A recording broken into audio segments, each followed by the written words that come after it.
So now, sorry, it seems okay. So now we come to database normalization. So there's something we call normalization and denormalization. So that's another thing I want to go into now. So for data normalization, usually is associated with the snowflake schema, but like I'll still come to that. So why do we normalize relational databases? Those are databases that help you for better analysis and show relationships, just like how we have this one to many, many to many. Those are relational. For non-relational, the database is usually organized or structured in a way that is easier for storage and retrieval. It's not necessarily for noticing or seeing the relationships, like a relational database. So if we normalize data, we have the three levels. We have one NF, two NF, and three NF. So basically, when you normalize data, you are just restructuring it or you are reorganizing it in such a way that we remove redundant data to enable a superior and a more logical means of storing the data. So the main goal is usually to achieve a standardized data format entire system. Sorry, it seems that's one I was trying to do.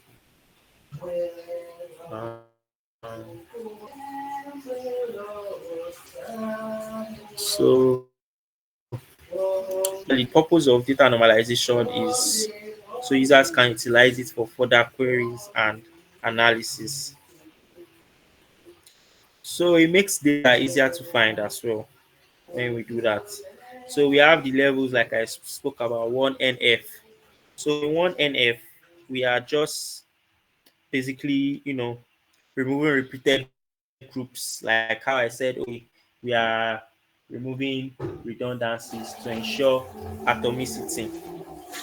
So in 2NF, we are lessening the redundancy by eliminating partial dependencies. And then in the third one, we are reducing data duplication by removing transitive dependencies. So I don't know if that's clear. So when we talk about transitive dependency, it's when an indirect relationship happens to cause functional dependency. So, for example, if the grade depends on the course and the course depends on the ID, then it is said that there is a transitive dependency between the grade and the ID. So it's more or less like an indirect relationship. It's just like, oh, okay, if A relies on B and B relies on C, therefore A relies on C indirectly. So we are trying to remove such dependencies so that, okay, our data is more, organized. That is data normalization. There's usually a set of rules and processes to follow. And the goals, like I already said, removing redundant data and achieving a design which is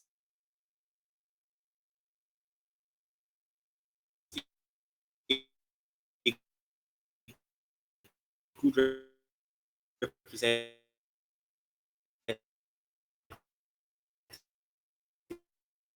talked about splitting and then as well.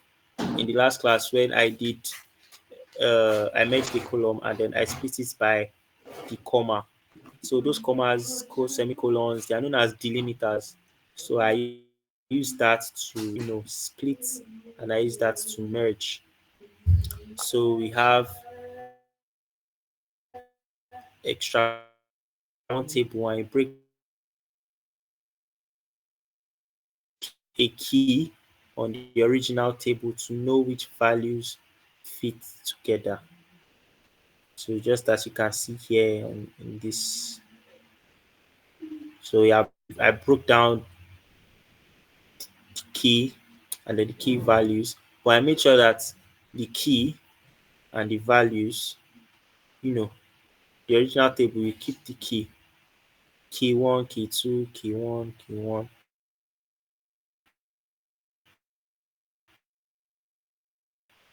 Key on that, okay, value two is attached to key two, so that even if you are breaking them down, you still know what to distinct rows and shrinks total data model size and reduces redundancy. So when you finish doing this, so you can see here I had value one, I had value one here again, I had value one here again. So that is a redundancy. So I want to remove that. I want to just extract, because if I'm working with a data set, I wouldn't want to be extracting similar things again and again. Now I just want to extract one occurrence or one instance of that. So that is what we have here. So at the end of the day, I'm just keeping the distinct rows, K1, K2, value 1, value 2, shrinking, and by that I've shrinked it this to this. Uh, so on left. I hope you guys are feeling your attendance. It's very important, please, and your assignments as well. Then query appending. Yeah, that's combining content of two or more tables, just like the merging I spoke about. So we we have inner join. So it seems like someone keeps leaving and joining. So I keep on getting notifications. So I'm joining together two existing tables based on values from one or more columns. We have four different types: inner join, left outer join, right outer join, and full outer join. Uh, yeah, so this is what I wanted to talk about. I wanted to talk about the Kimball model and data warehousing. This is actually really important going forward. So in the Kimball model is also known as the star schema. So in the star schema, we have key concepts. So basically, in star schema, we are working with two tables. We have the facts and the dimension. So both of them combine to form a star schema.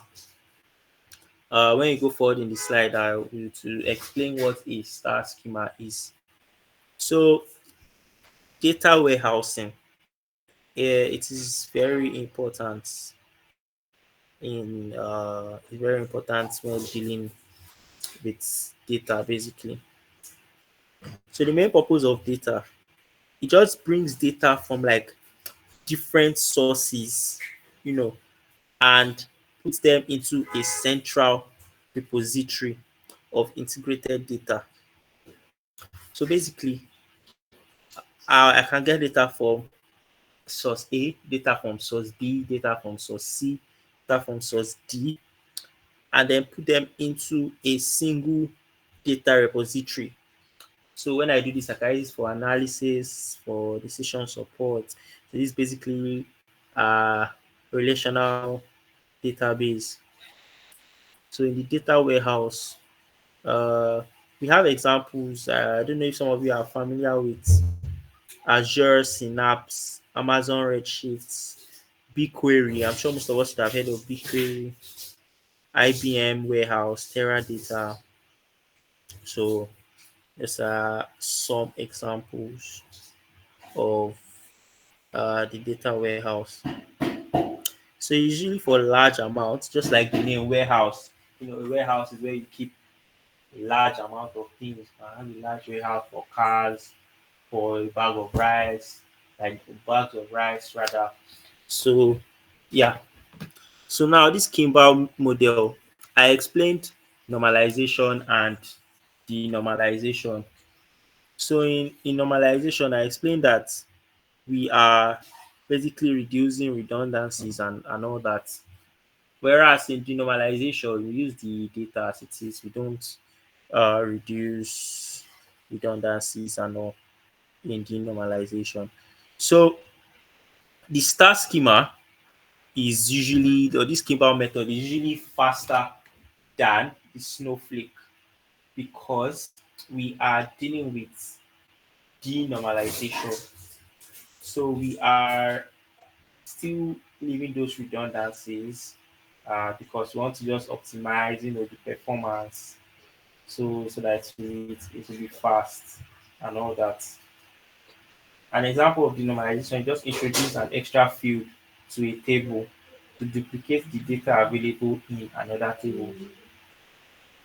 So basically, the denormalized data is used when, okay, you have a query and you just want to quickly do something very quickly.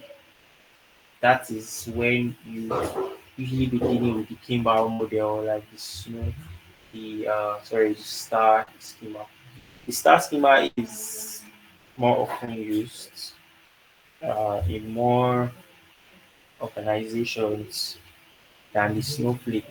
Though you do need to know when to use which particular schema and when not to use particular schema. So one is usually faster than one, and depending on the scenario, one is more optimal or one is more optimal to use than the other. So I would go into the facts and dimensions table like I talked about. So the facts table is usually uh, the metrics from a business process. So let's say I have a table, and then in that table is showing me like, okay, the sales is showing me, you can see an example here. You can see this. So property sales now, for example, is showing the amount of sales that, okay, this product. Okay, so sorry, before that, when we use a star schema is when we have low cardinality and require fast query, like I already said. And then for Snowflake, that's when you have multiple levels of hierarchy. I'll show that now, and high cardinality. So I would show that in this Kimball method, which is also the Snowflake method. Sorry, the star schema. And why it is called the star schema is because if you look at this on my screen, sorry, if you look at this on my screen, you can see this in the middle, and then you can see this all around it. So it looks like the shape of a star, and that's simply why it's called star schema. It's nothing too serious. So when we are dealing with lower cardinality, that's less numbers between rows of one table and rows in another. So you can see it's just one here, one here, one here, one here, and one here. And that's why it's called the star schema. And that's why it's relatively faster and also has to do with the denormalization or denormalized data. So for the facts, the facts table contains metrics from a business process. So a business process could contain something like, okay, sales, property sales, values. These are values. So okay, I get a table and I have 50,000, 60,000, 70,000 property sales. However, if I want to know more information about this, then that's when you have your dimension. So it's the context surrounding a business process. So that business process itself is a fact table. So that is the sales. So now I want to know that, okay, this sales, who was involved in it? Who was the salesperson? Who was the lender? What date was this property sold? What type of payment? Like the payment type, was it card? Was it transfer? Was it cash? I want to know the property itself that was sold. So the property sales, these are the values. I want to know which property was sold. Was it a land in Lekki? Was it VI, Lagos, Mushin? That's all those things are dimensions, basically like attributes or uh, you know qualities of that particular fact. So you usually get the dimensions table from the fact table. So now we can see that we have 1 1 1 1 1, and that's why it's called star. So when we go to sorry, so sorry. So the keys are used to establish relationship between fact and dimension tables, just like I already explained keys before. So this is an example of a fact table. An example of a fact table. A property sales. Uh, and these are dimension tables. So you can see if let's say this is the date of birth, salary, first name of that particular person. Okay, let's say the person that sold that land is Mary Howe or David Ford or Ann Beach. Those kind of things shows the attribute exactly various characteristics of the dimensions, like I mentioned. Uh, so now let's go into schema proper. A schema refers to the organization and structure of data within a data set. It defines how tables are related to each other and how data is organized within those tables. So I already talked about the things you need for the schema, the table, the columns, the relationships, and then data types. Data types are very important. Like I say, you would not want to be using a boolean for a date and time or using date and time for whole numbers. Like, there has to be a format for every type of data type for efficiency. So basically, schema is just like a graphical representation of the organization of data or information. So we are just that star that I showed you is a representation of the data. So basically, you're just like doing a graphical representation of your data, something like a visualization, but it has to do more with modeling, showing the relationships in a star format. So you know that okay, I have my style, my fact table, and then I have the dimension tables all around it. So that is basically a graphical representation in a relational database. So we have told that relational databases are usually showing the relationships, has to do more with better analysis, understanding how does this link to this. Whereas non-relational, like no SQL, just has to do with storing and retrieving, most especially. That's the way the data is structured for easier structure. I'm sorry, for easier storing, for easier retrieving, things like that. So in the Snowflake, I don't know. Uh, yes. Okay, good. So you can see the star schema. I've already seen how it looks like. We have one fact table, this one in black, surrounded by multiple dimension tables. So it's just basically giving us more information about that fact table. And then in the Snowflake schema, so now this one removes redundancy. Like I said, Snowflake schema deals more with data that has more cardinality in the data modeling. That's more relationships. Like if I had the many to many now, or I had more data, it's usually more efficient to use Snowflake. Though it's not as fast as the star, but when you have more cardinality, it's usually advised. So you can see here, these are also all dimension tables, but the fact table remains the same. So now it allows a relationship between dimensions. I don't know if you can see this. So now, let's say inside the lender now we had a lender type.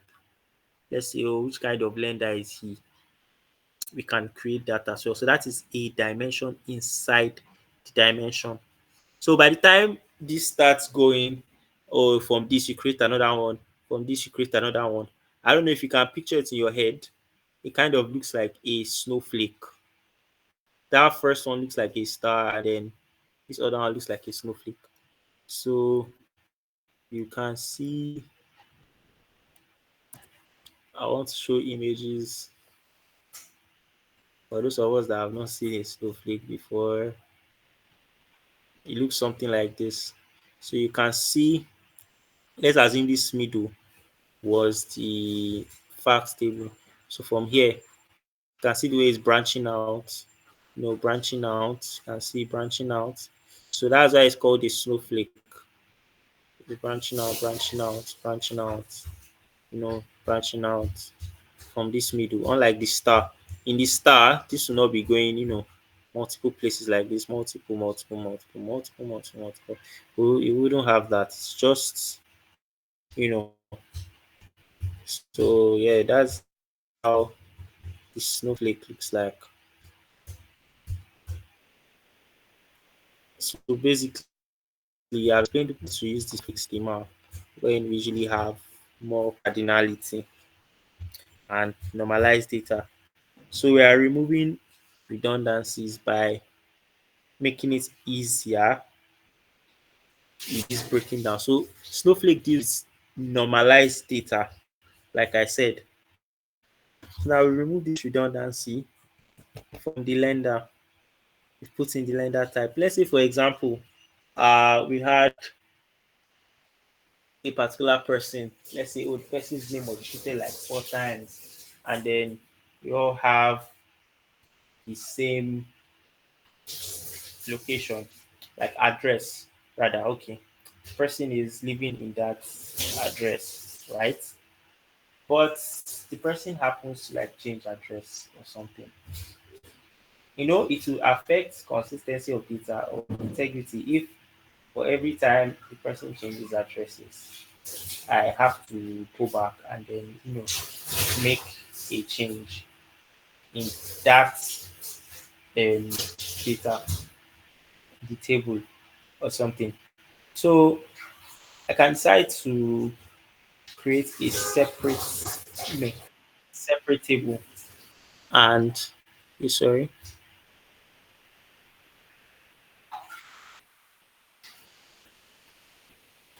So I can decide to create a separate table and just put address for address so that every time it's changed, I can go and update it. So that's why we do things like normalization. It helps to reduce redundancies. So Snowflake would help us keep the integrity of the data and also the efficiency, storage efficiency. So if I use a Snowflake and then I'm able to break it down in such a way that yes, if this person leaves this house today, uh, I don't have to now quickly go and let me can update this. No, I have a separate table that has to deal with the addresses. So now I'm boosting the integrity because when I go and make changes in that data, it will affect wherever it is. Instead of now going, I have to go and look for this. So it helps to remove all those redundancies and all that. However, it is not as fast as the star schema because that one is more simple and queries efficiently. So it's also better for quick insights and reporting. So that's why you need to know when to use the Snowflake and when to use Star Schema. Star Schema also works better with simple relationships. It's also more appropriate for querying large data sets. That's the Star Schema because it's it's simple and query efficient in the sense of it goes really, really fast. You just carry the redundancy. Okay, check, check, check, check, check, check, check. It's able to query it very, very easily. But in most organizations, they use Snowflake though. Sorry, the Star, and then some use the Snowflake. But it all just depends on the kind of work they are doing. So that's it about the schema. So in the relationships, like I said, The schema is just a graphical representation, like I showed you. This over here is like a graphical representation of the organization of information or knowledge. So just the way you organize your data or you structure it in a way that is understandable. Uh,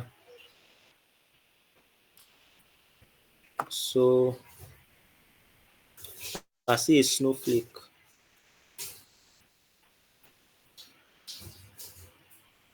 So in the star schema, you can see redundant, redundant.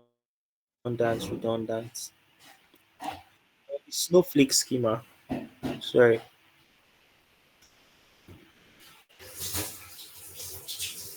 but in the snowflake schema, we have this. Now you can see name, shoes, laptop, meetings, the subcategory. Now it breaks it down. Category one, category two. Just like what I explained. Which slide was that? Something like this, column extraction. So that's sort of the snowflake. Uh, so you can see it's breaking them down one by one to avoid redundancies. So it's not saying, okay, this category one deals with clothing, category two, electronics. So it's much more, you know, makes much more sense. So when you now open up this clothing, that's when you see that, okay, we have gloves or shoes or meetings, and then electronics, you have laptops. For the star scheme, I'll just quickly give it out to you like this. Okay, gloves, hand, clothing, shoes, food, clothing, laptop, So it may not really be good for integrity. So this is how it looks like. You can see the shape. This assumes a snowflake shape and this assumes a star shape. So it's easy for business users to understand because it's quite fast, not too much. If you are doing a presentation and you have something like this, it looks far more easy to understand. If you have this, see a lot of diagrams, it will be quite confusing. So it's used in data warehouses in some. So less duplication, like I said, they avoid redundancies and updating records is more efficient. So I don't now have to be saying, oh, let me go and change the location of this person. If I move into this house in 1 month, I'm moving, and then you need to be updating the data. So then I'll say, okay, let me now go and be updating one by one by one. No, but you have like a separate, place where you have the person's name attached to the location. So it's easier to keep track of that way and updates. So both of them work, but Power BI prefers star schema because it's easier to understand and performance is less of a concern. Mm, so now, I said the last thing I was going to talk about was the calculated columns and the measures. This is leading us into the DAX, where we have uh, calculated columns. The example of what I did in Power BI, when I said that count, I counted the product IDs. That's a calculated column. So it's a new column added to a table using DAX. They serve different purposes that are useful in different contexts. So in my this measure that I created, let me come so you can all see this. This measure that I created, you can all see. I said measure is equals to, so I'm defining what my measure is equals to. I can choose to rename this. I said it's equals to count. You can also have sum, you can have average. So these formulas, for those of us that use Excel, I'm sure we are familiar with something like this. You'll definitely be familiar with things like that. Sorry. So, okay.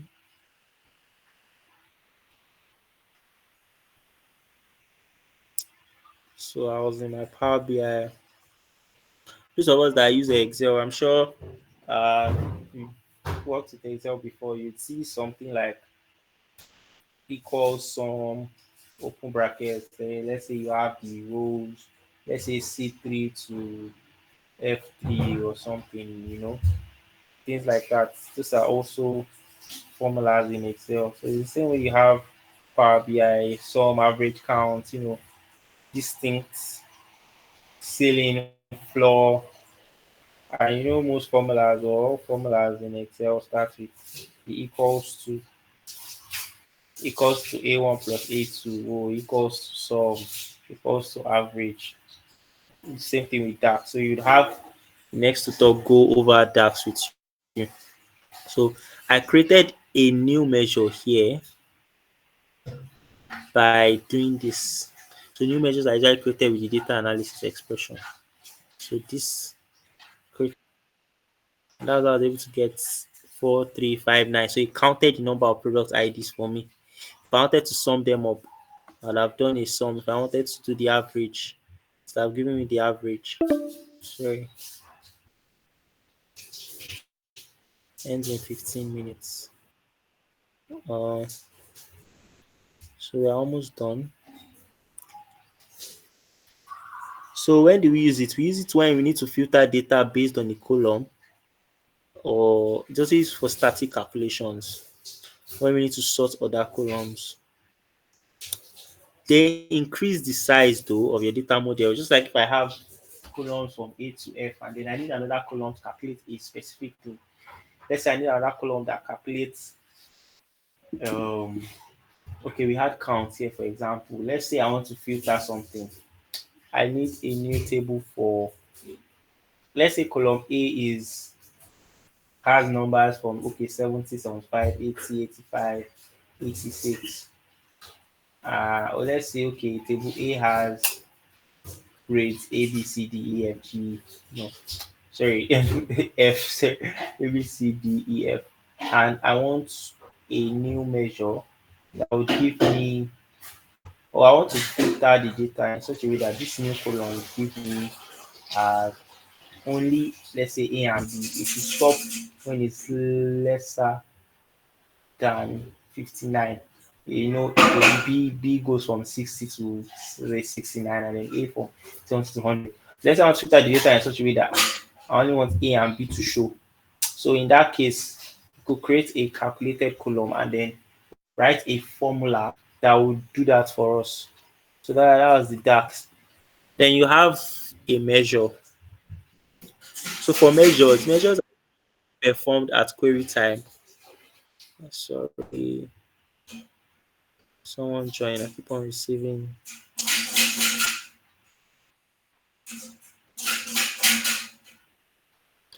So calculated columns versus measures. So I'll explain calculated columns. They're usually created, not during query time. Unlike measures, they are created and they are calculated. However, measures are more dynamic. So they are computed on the fly.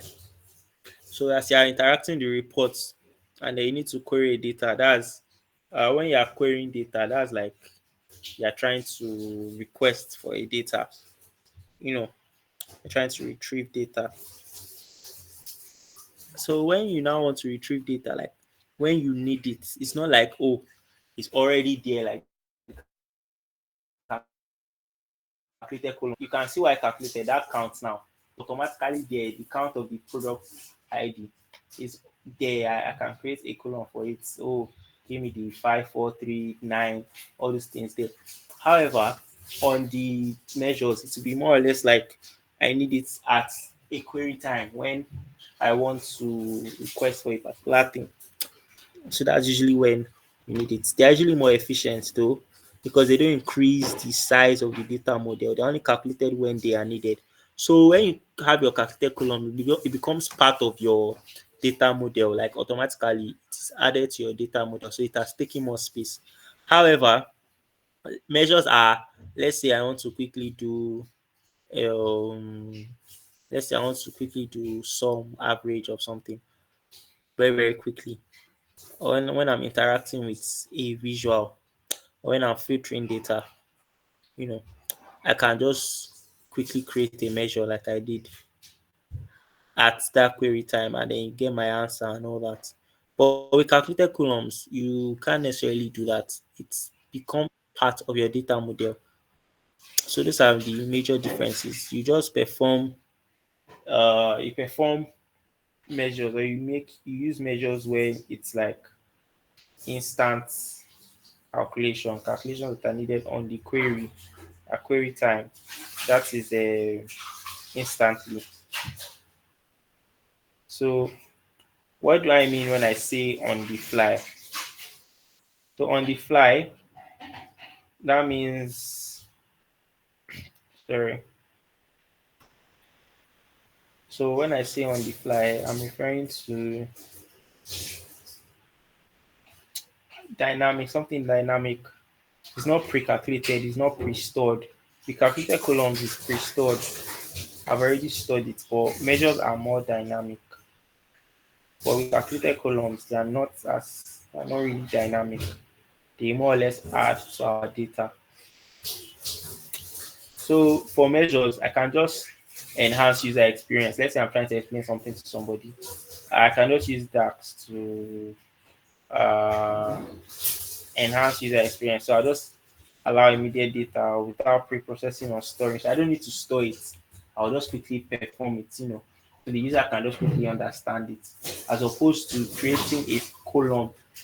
If I have columns A to E and I created another column called F, and then I do the calculation for it, that's different.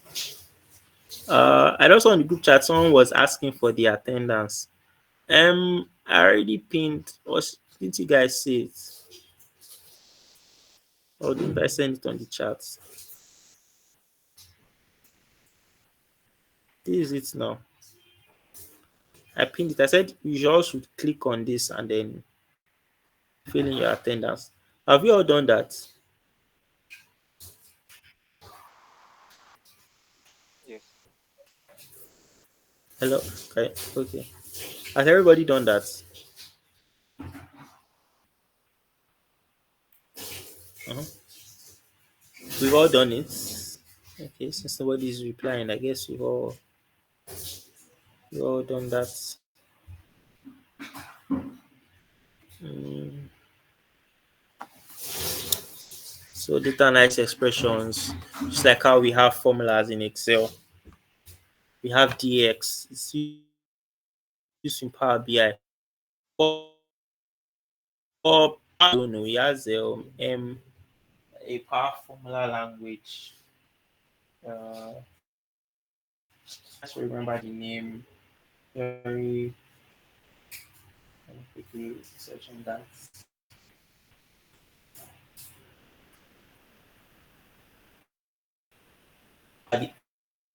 Is the data transformation language of Power Query. Yeah. So if you want to do anything, you write it in M, and then for Power BI, it's known as the DAX, data analysis expressions. So you would have the next tutor take you on that. It's really, really, really important. It's a language, just like we have languages, Python, all that. But specifically for Power BI,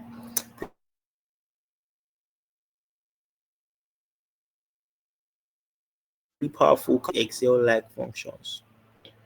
You can adjust calculations dynamically based on user interactions, filtering, slicing. You know, I gave an example of filtering. If I have data and I only want to see this particular data in a column or something, if I have A to F grade and I want to see those that performed well. I'm only interested in those that have A's and B's. You get. So it's a condition. Filters in Power BI are conditions applied to the data set level to control what data is included. Mhm. So slicers are visual filters available on the report canvas. So when you do filter, it's really applied at the data set level. So I'll make the same. However, slicers are more at the visual level. It allows users to interactively filter data. So that's just it. So filter, if I've like I've explained, if you have grades from A to F, and I'm only interested in seeing those that had 60 and above, then I could filter the data. You understand? So that's basically the difference. However, slicer is a type of visual that filters the other visuals on a report page. Mm. So those are the differences. So we have drop downs, vertical lists, tiles, date pickers. Those are all the slicers that we have. You can use it to reduce the list of values that are displayed, and is a way of effectively filtering. So slicer is just like a filter. It's a way of filtering data on the dashboard. So when you get to dashboard reports, you'd see how all those are done. Mhm. So slicers and filters are basically the same on the level. Filter is more on the data sets level. So I think that's all. Then you have the assignment. So create a simple data model with at least three related tables. So from what I did today, this shouldn't be hard. You could get an Excel sheet and create a simple data model. That's the one to many, many to many, like I did on the model view. So I don't think that should be a problem. So do we understand that?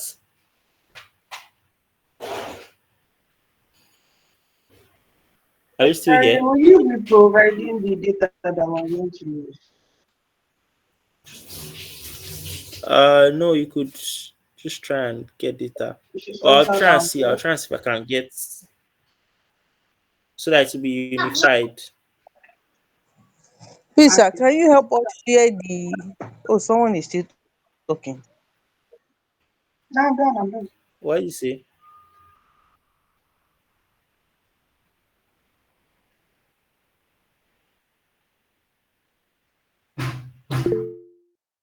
Sorry, what did you say? Okay, I saw that someone was still speaking with you. That was why I stopped. Going to ask, can you please share the Okay. apocalypse? Sorry, I didn't pronounce that well. Data set so that we could use it to practice models. Okay. I'll send that.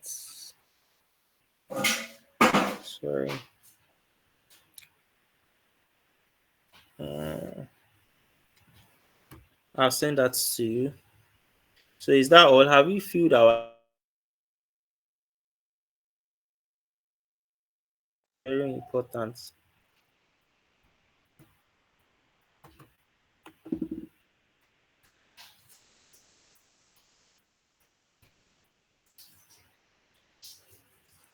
Hello, can you hear me? Have you filled our attendance? Yes, you done that. Okay. Alright, no problem. So I'll send anything.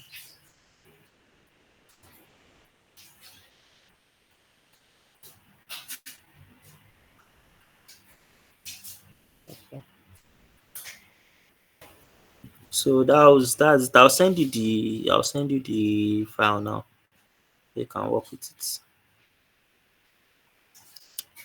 So we've come to the end of the class. Thank you very much for joining. Have a great day. Uh, your next lecture, I'll take the next one.